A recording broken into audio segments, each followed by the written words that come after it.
Dear Patriots, before the news starts, please subscribe to our patriotic channel by clicking the subscribe button. Give us a thumbs up to this video. Don't forget to leave your opinion below in the comments section. Share the news on Facebook and Twitter so you friends see it. Thank you. Right before UN speech, Trump dropped a little surprise right on Kim's doorstep. One day before President Trump visited the UN to pressure the international body to put more sanctions on North Korea and call for other reforms, the US, Japan, and South Korea conducted a huge show of force on the Korean Peninsula. 14 bombers and fighters were sent over the Korean Peninsula on Sunday in response to increasing belligerence from North Korea. The Pentagon sent 2 Air Foce B-1B bombers and 4 Marine Corps F-35B fighters in a coordinated flight with 4 South Korean F-15K fights and 4 F-2 Japanese fighters, according to the Washington Post. The planes used live bombs in a training ground in South Korea, only dozens of miles from the border with North Korea.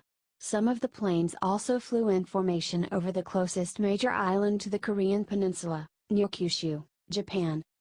U.S. Ambassador to the UN Nikki Haley, along with several other top Trump administration officials, has repeatedly warned North Korea that military options will be considered if the country continues to escalate hostilities in the region, saying in an interview with CNN on Sunday.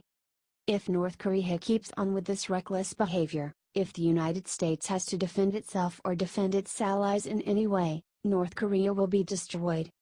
This most recent display of force, using live bombs with our 2 closest allies in the region, sends a strong message to Kim Jong-un: we mean what we say, and we will defend world peace against this despotic nuclear regime at all and any cost.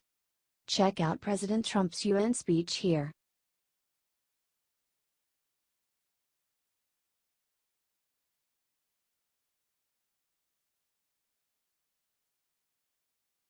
Illegal aliens crash Nancy Pelosi's press conference, suddenly all hell breaks loose. A group of illegal aliens calling themselves the Immigration Liberation Movement attacked House Minority Leader Nancy Pelosi, DCA, on Monday. They warned the Democratic Party not to sell us out. The group shouted down Rep. Pelosi, who couldn't maintain control of the meeting. They unfurled a banner calling for all illegal aliens to be legalized. Other people held up signs saying, "Fight for all 11 million illegal aliens in the US." Here is what they chanted. We remember all too well how for 8 years the Democrats laid siege to our communities, raiding and deporting nearly 3 million people, of our family members and loved ones. Where was your resistance then? Ms. Pelosi, did you think we would forget?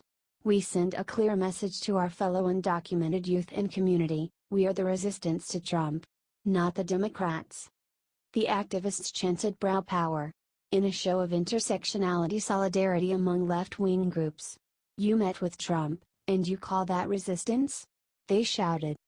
This is amazing. The left's policies are starting to backfire on them. Share this everywhere if you are tired of the Nancy Pelosi and the left lying. Get this out there and ruin them for their failed policies. They dug themselves into the grave of illegal immigration and now it is starting to get back at them. Thanks for reading.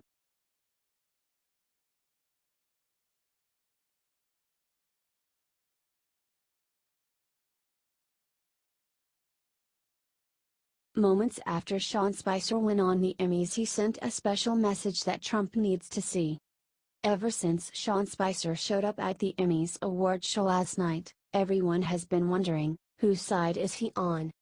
Well, luckily we finally have an answer direct from Spicer himself. In an interview with the New York Times done almost immediately after his surprise appearance, Spicer said he was 100% absolutely not there to make fun of President Trump. The reporter asked Sean Spicer if he thought the president would take offense to the skit, to which he answered, "I certainly hope not. This was an attempt to poke a little fun at myself and add a little bit of levity to the event. And there is absolutely nothing wrong with a little humor every now and again. Hell, I thought Spicer showing up was the only funny part of the whole show. The rest was just hate-filled and mean-spirited." So now we know for sure that the former press secretary has not turned on us or his old boss. That's good news. Let's make sure his message gets shared all over the place until Trump himself reads it.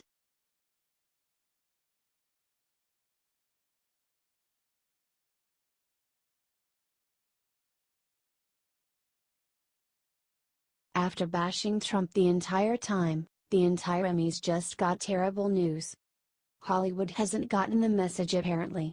It was another night of Trump bashing at the Emmy Awards on Sunday. This was the most political Emmys in recent memory. Here is Stephen Colbert's full attack on Trump. Don't watch it. It's disgusting. See the crazy thing that happened below to the Emmys.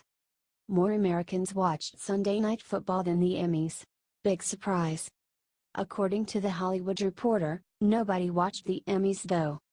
Adjustments could put the total audience ahead of the previous year's low, but the 8.2 overnight rating among metered market households is down another 2% from the previous year.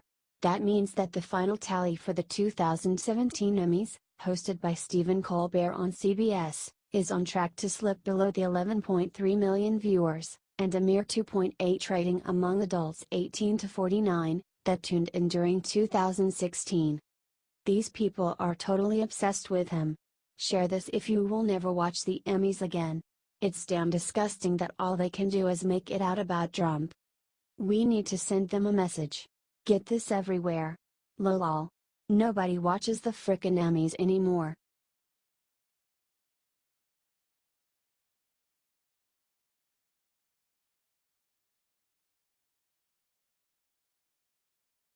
Kellyanne bites back.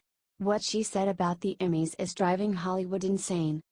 White House counselor Kellyanne Conway has been previewing Trump's performance in front of the United Nations and said that it would be awesome.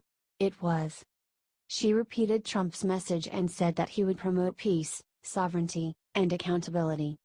She then took apart the lame-ass Emmys. It is the sameness, Conway told the Fox and Friends host of the Emmy ceremonies focus on Trump. They got plucked and polished and some of them didn't eat for 2 months, all for what? To sound the same. She then said that celebrities should be entitled to their opinion. Conway did praise Sean Spicer and made fun of himself as the former of White House press secretary. Conway had this to say of Spicer. He is a man of good humor. This is something that folks in Hollywood often lack, which is introspection and good humor, she said. Share this everywhere if you agree with Kellyanne and didn't watch the crappy Emmys. Thanks for reading, y'all.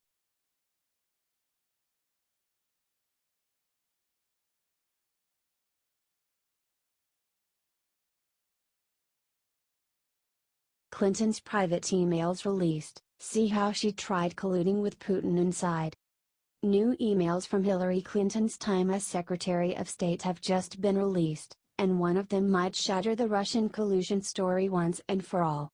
Shortly after Clinton was appointed to the head of the State Department, the failed presidential candidate began to use her influence to raise funds for the Clinton Foundation. This isn't surprising. After all, she didn't get the nickname Crooked Hillary for nothing. But the individuals she targeted are surprising. Among the world leaders Clinton solicited for money was Vladimir Putin. According to the Daily Wire, Clinton Foundation Director of Foreign Policy Amitabh Desai invited Putin and several other prominent members of the Russian government to a gala being hosted by Clinton's charitable foundation. This may not be shocking at face value, considering Clinton's role required her to work with the Kremlin, but the Clinton Foundation is completely separate from state business. Or it should be. Clinton has long been accused of using the foundation as a way to personally profit from her public role. If you paid money, you got Clinton's attention. If not, you were ignored. Clinton has accused the Trump campaign of collusion with the Russian government for almost a year now. Meanwhile, she excused her own dealings with the Kremlin because they were done on official business. But this development blows that narrative up completely. Her involvement with the Kremlin wasn't limited to the State Department.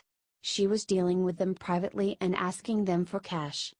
And Trump was the one who was colluding? Yeah, right.